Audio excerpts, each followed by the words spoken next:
What is going on, guys? DragonTamerBlayde here, back with some more Elder Scrolls Legends, and we've got nerfs announced. They're coming in 6 days, on the same time that the patch for the new expansion launches.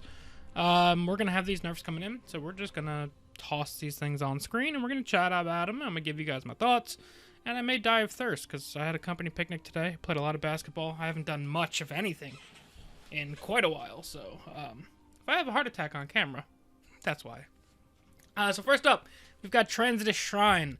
This card is actually getting a mechanic change, going from all cards cost 1 less when you have a creature in each lane to just creatures and actions cost 1 less when you have a creature in each lane. So what I think is interesting, I think the original target of this nerf was so that you couldn't discount subsequent Transitus Shrines and markets with Transitus Shrine. The other thing that I find interesting is they've chosen to also include items in here. I don't know if that was because of text space on the card, or if they think there is some... let me close Discord so we don't get those notifications. Sorry. I don't know if it's because there's some item potential coming forward that you might be able to have a similar to the Abomination deck using items. I don't know if it was because a way of balancing items is by keeping their cost at a certain level, and reducing the cost too much can make them unfair. I don't know what the rationale was, but I just wanted to point out that it was interesting that items were looped in with supports on this card as well. I don't disagree with the change. The card is still very powerful. There's just going to be less kind of dream scenarios where you have a ton of cycle, you Transitus Shrine into Transitus Shrine, and then just like play a bunch of cards for free. Still possible, it just takes an extra turn or two, if not more, to do so. And I'm glad that they didn't just completely annihilate the card because of Abomination. This should be a powerful card, and it's going to remain a powerful card. Just tweaked a little bit, and I think in most situations the change is going to have no effect on the card in general, because most of the time you're going to be playing creatures and actions. So it's not even that bad of a nerf, besides very specific niche situations, which aren't going to be as possible anymore anyway, and we'll get to why in just a second. We've got Disciple of Namira nerf. This is the one that we've known has been coming for quite a while. So Disciple of Namira is changing from when another friendly creature in this lane dies, draw a card, to at the end of each turn, draw a card for each friendly creature that died in Disciple of Namira's lane. So people have talked about this as a potential change. I didn't know if they necessarily would make that change because they typically haven't made sweeping mechanic changes to cards as nerfs.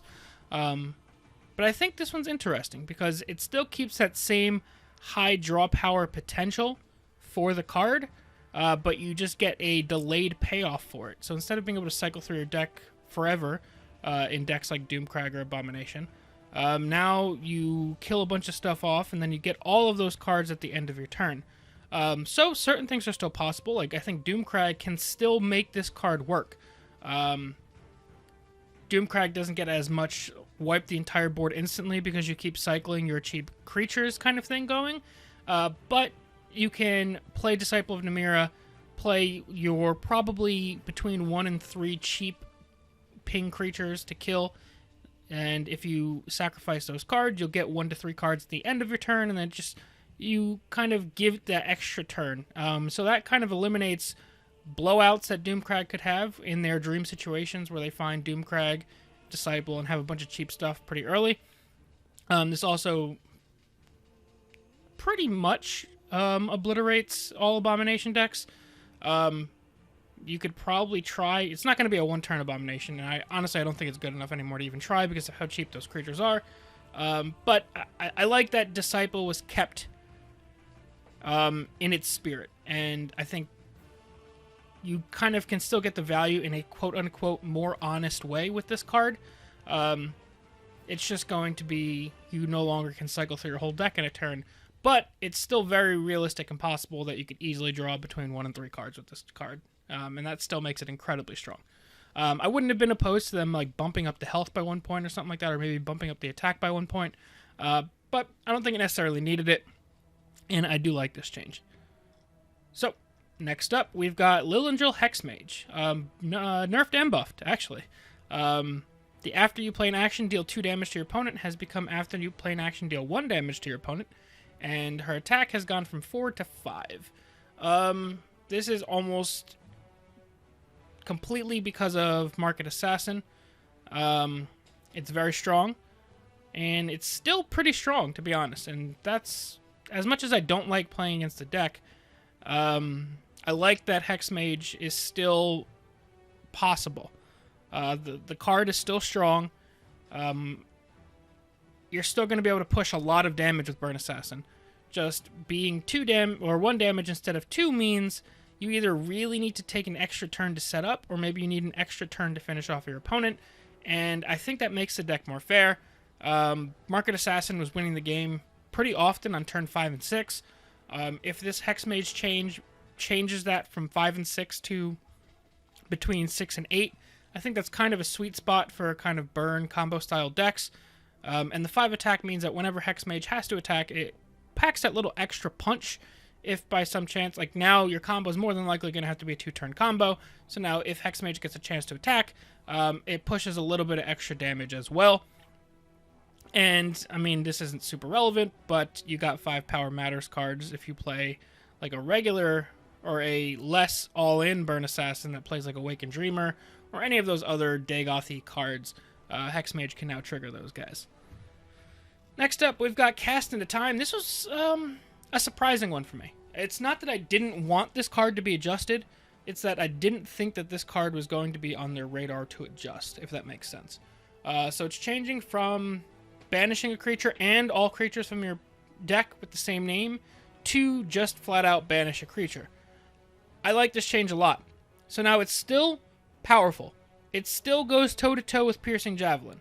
However, in recent months, Javelin's almost completely fallen out of favor in favor of Cast into Time, because Cast into Time was better in like 99% of situations, barring those random prophecies.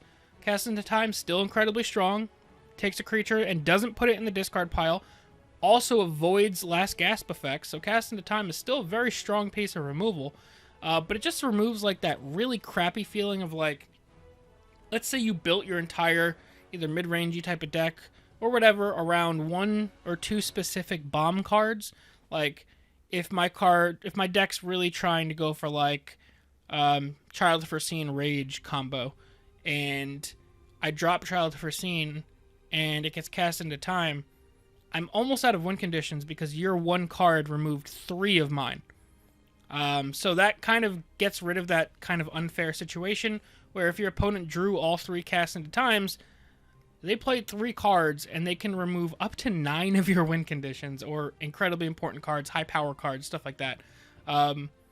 Against like Tribunal, Sower Revenge could be one of the best ways to push through all that extra damage in an important time in the game where they're trying to stabilize, they're trying to heal, and you're trying to push through that extra damage to finish the game. Cast into Time on your 1 Sower could be game over for you, because those Sowers can represent at least 15 damage. Cast into Time still will dodge that Last Gasp 1 time, but at least that 1 card isn't answering all 3 cards.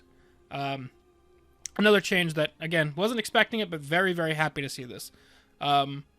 Tribunal removal.deck is still incredibly viable and completely, probably still going to be a thing, and it's not going anywhere anytime soon. But this is probably the most feel-bad card to run into in that deck. Piercing Twilight and Hallowed Death Priest are still up there, but Cast into Time at least is out of the way now. Next up, we've got Hallowed Oathman, another card that I know that a lot of people have been wanting to see a nerf for quite a while. So Hallowed Oathman is just seeing its stats drop to a 1-1 instead of a 2-2. And again, I like that they kept the overall spirit and goal of the card alive. Hallowed Oathman, the entire purpose of Hallowed Oathman existing is you want to satisfy both conditions, and you drop down a body that you get for free and you draw a card. So it's cycle and a body, and if you're playing it right, it's just a way to cycle through your deck. Your Hallowed deck gets way more consistent, keeps drawing cards, and that's one of Hallowed's strengths, is just slamming a bunch of cards down and drawing a ton of cards. Part of the problem with that was Hallowed Oathman cycled, gave you your magicka back, and a 2/2 body is not horrible. Obviously, it's not on par with a 3-cost stat line, but when you're getting a 0-cost 2/2 draw card, really, really strong. And with Halalu, where you're playing so many cheap cards that cycle, it's not a super hard requirement to meet. So now, dropping the body from a 2/2 to a 1/1 means, A, the body is much weaker, so you're playing it for this cycling effect, which I think is exactly what you're playing Hallowed Uthman for, so it's fair that you get a cheap body in return. But also, in those situations where your opponent just kind of god rolls Hallowed Uthman into Hallowed Uthman into Uthman, instead of that being 6/6 worth of stats on the board, which on turn 2 or 3, almost no deck has a way to answer outside of the lucky Firestorm or hoping you can survive until turn 6 for Ice Storm. Now, if they god roll that, they're getting 3/3 worth of stats, and I think that's a huge situation. Again, it takes away some of Halalu's insane high roll potential, and it's still a deck that aims to high roll and just slam a bunch of stuff on the board and go face, but the highest of high rolls have been brought down a peg. So again, I agree with it. Solid change. Rest in peace to the homie Defiler. That's all I gotta say real quick. Just rest in peace, pouring out from my dead homie. Falkreath Defiler is getting changed from summon a creature from your discard pile to draw a creature from your discard pile. Sigh. Now the card is still not horrible. Drawing a creature from your discard pile means you get to use your discard pile as a second deck. However, Falkreath Defiler is paying for the sins of other cards that have been printed. And what I mean by that was, Falkreath Defiler has always been a card where it is incredibly high risk with incredible high reward. You're slamming down a understated creature, hoping it survives for a turn, in the prime window of the game where all removal will kill this card. Turns 4, 5, 6, you've got Lightning Bolt, Crushing Blow, Channeled Storm, Reverberating Strike, Javelin, Cast into Time, an eventual Ice Storm, and more. So Falkreath Defiler dies to everything on the turns it comes down. You needed to slam this card down, and even if you put it in the Shadow Lane, you needed to hope that it survived, and your opponent had a creature in the opposing lane that was able to be attacked and able to be killed by Falkreath Defiler, and then you got the insane payoff of hoping you had a high-value creature in your discard pile to summon for free, and or multiple creatures if you had Brotherhood Sanctuaries, which again are not super high power cards on their own. You needed to play underpowered supports to make this Falkreath Defiler play extra good at the end of the day. So what changed? Rage got printed. Crossbow got printed. Archer's Gambit got printed. Sword of the Inferno got printed. I'm still missing one. We got Rage, Crossbow, Gambit, Sword, Squish the Wimpy got printed. So now, Falkreath Defiler was able to trigger its Slay effect from hand for not much more magicka than paying Falkreath Defiler, and in some insane high roll scenarios, because of all those cards that I mentioned and being able to ramp easily with Treeminder and Arcane Venomtongue, you could get to 12 magicka extra quickly and Rage a Defiler and kill your own creatures as well as your opposing creatures, and just summon a whole mess of cards for free from your discard pile, all because you were able to circumvent Falkreath Defiler needing to survive for a turn. I don't think this card needed to be nerfed, but this card got nerfed because it's easier than nerfing all of those other cards. Additionally, I don't think you can nerf Rage again until you get rid of Conscription. A lot of people don't like playing against Rage, and I understand it feels really bad to play against Rage, but you cannot keep hurting Rage and leaving Conscription alone. So those cards are kind of tied at the hip in my opinion. And then you can't nerf Squish, Gambit, Crossbow, Sword, and Rage all at once. And even still, Falkreath Defiler still had some insane high roll potential, considering we have a bunch of ways, specifically Camel, to get Camel and Scout's Report, really, to get cards in the discard pile very early on. So it sucks. My favorite card is way worse, but I understand why they had to do it and why they did it. And it just is going to eliminate some of the completely unfair plays that have become possible in the game. And if unfair plays are removed and my favorite card has to die as a result, I'll miss you, homie. Thank you for your service. I'll still probably try and play you because you were my favorite card. But goodbye, friend. Rest in peace. Let's move on. Still agree with the nerf. Just, it hurts my soul. Speaking of Gambit, they did nerf one of them. Going from a 2-cost action to a 3-cost action. So, why does Gambit exist? Or why is Gambit going up in cost? A, super easy ping for slay creatures. B, super easy removal for lethal creatures. You can hide something in the shadow lane, Gambit, aim at something in the lane that you moved from, and then also attack into something in the lane. So often Archer's Gambit killed 2 creatures for 1 action, and you were usually using a cheap lethal creature to do so, so it wasn't a very large investment to remove things, and lethal means you can remove anything. Additionally, Archer's Gambit was printed at a time when just Archer existed. So Lethal Archer kind of needed that extra help to really make the deck be able to control some of the bigger threats that were in the game. And then we push all our tricolors out, and Gambit got used in a whole bunch of ways that it was probably never intended to be used. So now to bring those combos down a bit, as well as like Ebonheart being able to survive longer and better than it should ever survive because of Gambit. Gambit's cost went up by 1. It's another one where this card kind of pays the price for tricolors existing, as well as some other cards that have been printed over time. Gambit is still a very good card. It's just less easy to play all this stuff from hand in the mid game. Like on turn 4, you used to be able, or even turn 3, you could play Fighters Guild Recruit and Gambit to completely like wipe your opponent's first couple turns out. So now that gets delayed, and just some other things are delayed by a turn. I like Gambit a lot. I'm not going to say I'm sad to see it get worse, because Gambit was one of the best cards in the game, and now it's just going to be a good card instead. Next up, we've got Namira Shrine. Changing from needing to play 3 cards in a turn in order to draw a card, changing to needing to play 4 cards in order to draw a card. This is pretty big. A lot of control decks have gotten away with playing tons of 2-drops, whether they are a conscription deck or a Namira Shrine regular control deck that plays a lot of cheap cards, because you could get 1 or multiple Namira Shrines up, just keep playing your cheap stuff that is able to A, protect yourself from aggro better than a normal control deck can, and B, just kind of keep your board presence better than you ever really should have. And instead of the downturn being you run out of cards and lose, you had Namira Shrine consistently refilling your hand.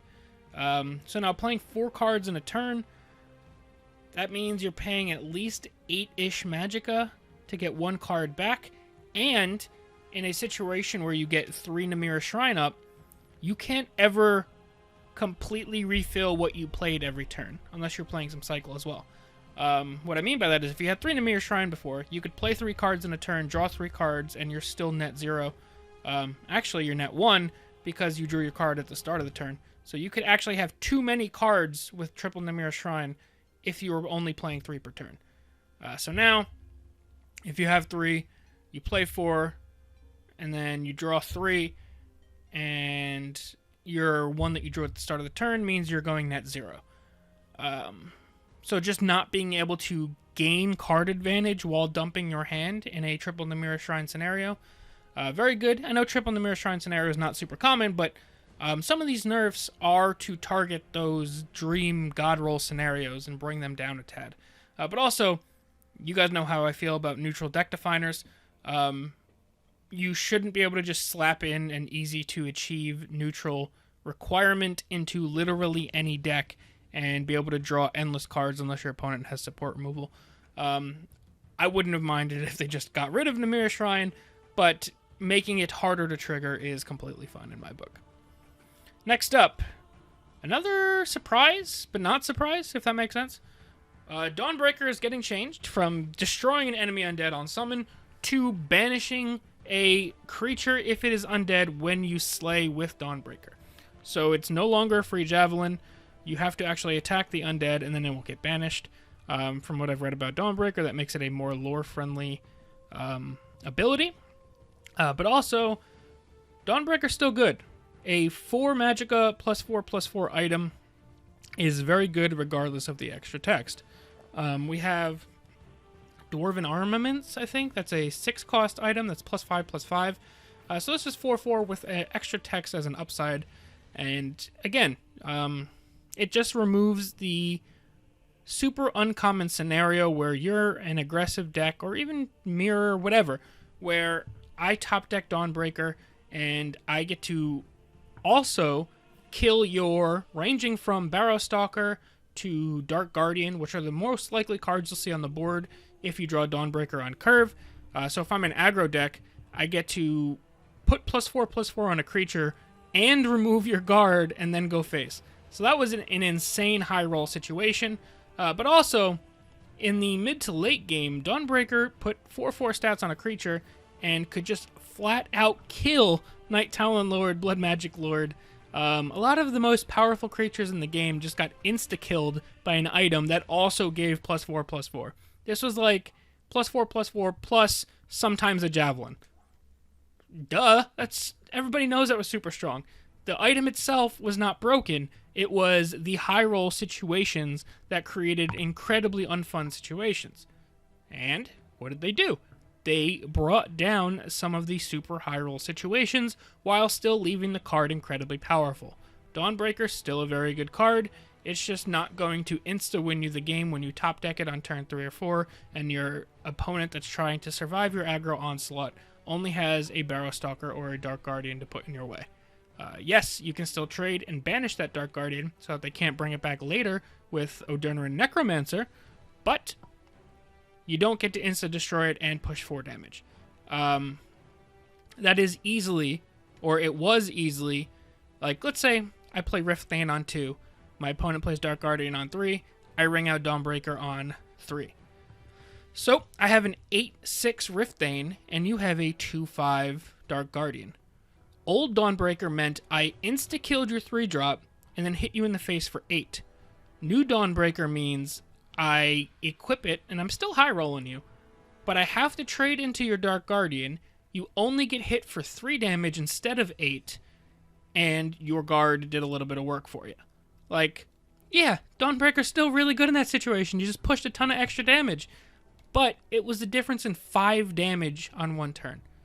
And it also dealt damage to the Riftbane, meaning his health was down from 6 to 4, which means on turn 4, if you were playing Sorcerer or Telvanni or whatever, you'd be able to play a Lightning Bolt to kill that 8/6 Riftbane, which became an 8/4 from trading into the Dark Guardian, whereas before, it still would have been an 8/6. I know I kind of went off on a tangent there, but just wanted to explain like the difference in high rolls from how it was before to how it is now. Again, excellent nerf. And that's it for the list. It's going live on June 27th. Overall, a bunch of fantastic changes. And you guys know, I don't just say that. I've been critical of nerfs before. I've said that there's been patches where I say the nerfs are going to do almost nothing. These nerfs are going to be good. It removes a lot of high roll from the game. A lot of the real feels bad situations and feels bad decks are getting hit. But a lot of the same decks are still going to be good. So I'm still a little bit worried that some of these decks getting rid of is going to mean that Tribunal removal is just going to come back, or Conscription Telvanni is still going to be good. However, Conscription Telvanni still being good means you can play a Rage deck. Like, there's still options here. It's just getting rid of a lot of the feels bad high rolls. And I'm still a little bit concerned about Tribunal and some of the other decks. But this is the first patch that I think across the board I am completely happy with. There's a couple other cards I think they could have looked at. I think they could have looked at Negation. I think they could have looked at Camel. I think they could have even looked at Withered Hand Cultist, but aggro would have needed another tool besides Withered Hand Cultist. But there's a lot of other cards I think they could have looked at. But every single card that they touched here, even the ones that I was surprised by, I was completely on board with the decision. And I think they did a really great job with this patch. And I'm really hopeful that this patch, combined with the cards coming out on the 27th, not only is going to change up the meta, and because we've had a pretty Consistently same meta for quite a few months now, even dating back to pre-Alliance War. Alliance War changed things up a little bit, but not as much as you would like from an expansion. So I think these nerfs plus the new cards, we could be seeing some new stuff going on, so I'm excited for that. And at the very least, some of these cards, which were in a lot of the best decks in the game, being brought down a tad, I'm crossing my fingers that a regular mid-range deck can rise up now that they're not getting high-rolled from both aggro and control. That's my hope anyway. So what do you guys think of the nerfs? Let me know down below in the comments section. I know some of you guys are going to be upset. Some of your favorite cards are getting hit. But it's still okay. It's still okay. It's going to be fine, guys. We got a bunch of new cards coming. Yeah, thank you guys all very much for watching. We'll see you guys next time. Peace.